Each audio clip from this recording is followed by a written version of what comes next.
On this episode of Today in Sports History, we'll take a look back at the most important piece of gridiron football history, a story that resulted in the explosion of football's popularity and cemented its place as America's favorite sport, a story whose legacy can be easily seen today and will be seen for decades to come. Hi everyone, I'm Drew. Welcome to Final Score Films. Follow me as we go back in time to 1959. This was the scene of turmoil in the capital, Havana, as the climax of revolution was reached. Anyone suspected of sympathy for the Batista regime came in for a rough time. The last one being Arizona in 1912. And now 2,400 miles further west and 2,000 miles to the northwest, Hawaii and Alaska face admission as new states. April 9th, 1959, Washington, D.C. One of these 7 young men will be the first American into space.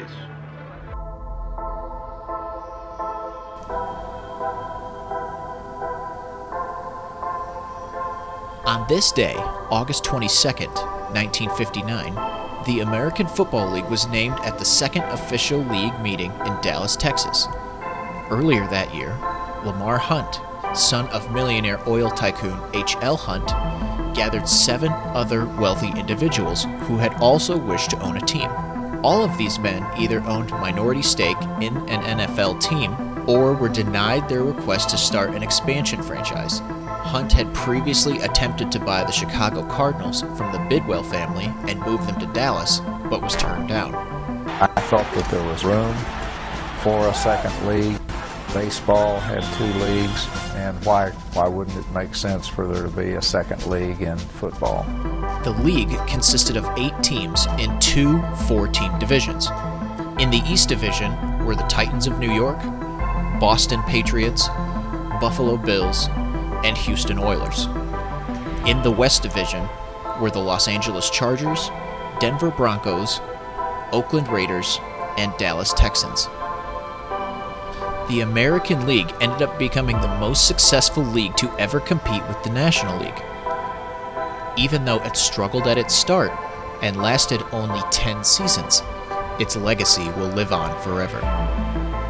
Following World War II and through the 1950s, professional football's popularity was beginning to rise. For the entirety of the decade, the National Football League stood alone atop the pro football mountain. For much of its history prior, the NFL struggled and had to compete with various other startup professional football leagues, most notably the AAFC.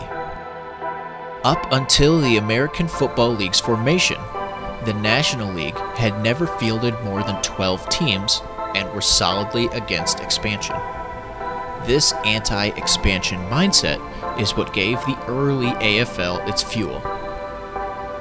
The American League immediately set out to differentiate itself from its older competitor. One thing the league initially focused on was a relatively new technology that had taken off since the end of the Second World War: the television.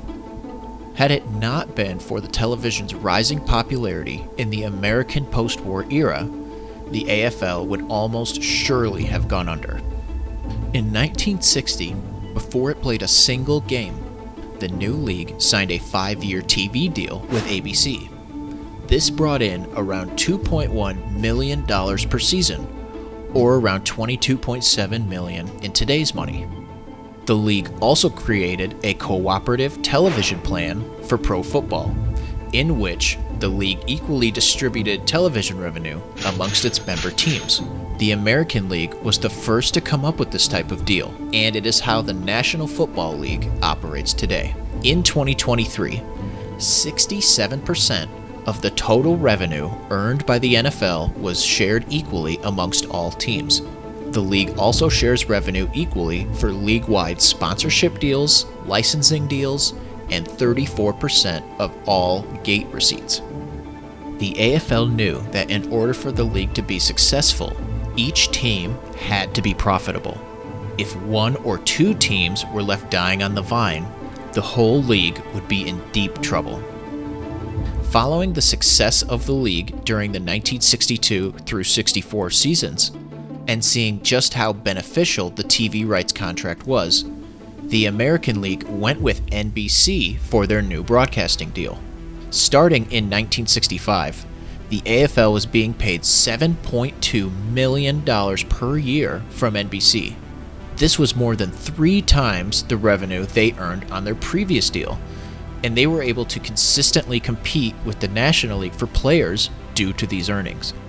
The growth and the popularity of the television was one reason the AFL was successful. Another reason, and perhaps a less discussed one, was due to the American League's policy on playing the best players possible and having an open league for all. Racism and segregation were rampant in the 1960s, and many National League teams had African American players riding the bench. There were very few avenues for these players to play, much less try to advance into a scouting or coaching position. The AFL was able to capitalize on this. The most stark example was at the 1965 AFL All-Star Game in New Orleans. Upon arrival, the black players were immediately segregated into a colored hotel. The Chiefs' Dave Grayson recalls a story of when the players tried to hit Bourbon Street as a group, and one armed officer at a bar threatened to murder any black man that came through the door.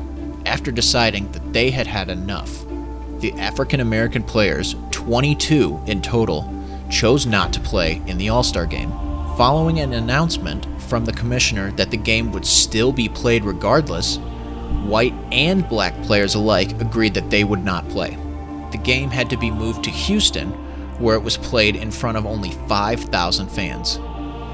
Chiefs running back Abner Haynes stated it best. Racism is not good business, and that's the whole point of why I love the AFL, is that these guys were committed to having a league for everybody. The American League was also able to make the game more fun, more interactive, and more exciting for everyone. The AFL is responsible for a number of innovations to pro football, and if it weren't for the AFL, we would not have the following: the Super Bowl, the 2-point conversion, an official stadium scoreboard clock, player names and more color on jerseys, a deep passing and aggressive offensive style. The league that exists today is quite similar to what the AFL looked like in the 1960s. After years of the NFL calling it an inferior league, there was no looking the other way. The AFL was here to stay. Seeing how the league has progressed since the merger in 1970, it's safe to say that the NFL would be in an entirely different place had it not been for the AFL. At the time of the AFL's founding, the NFL owners did not want to expand to new markets, did not want any new teams, and did not have experience in negotiating for television rights. This mentality could have killed the league. The AFL got professional football out of its funk and propelled it to be the most popular sports league on the planet. The AFL was truly the missing link to the NFL's success. If you've made it this far, thank you so much. I will be posting more content like this in the future and without such a long break in between. If you want to learn more about the AFL, please go watch Rebels with a Cause. It's a fantastic documentary that was able to cover so much about the AFL. The link for this will be in the description. Most of my research and script notes came from this documentary. Any other sites that I use to write my script are also in the description. And just as a disclaimer, no part of this video was made by AI. If you liked this video, please like and subscribe. Tell me in the comments what your favorite part of the AFL is and what is its greatest legacy in your mind. If you think you know the full story of the 2003 college football season, think again. I created an in-depth video on the insanity of that year, and you can find it right here. This is Drew from Final Score Films. Talk to you soon.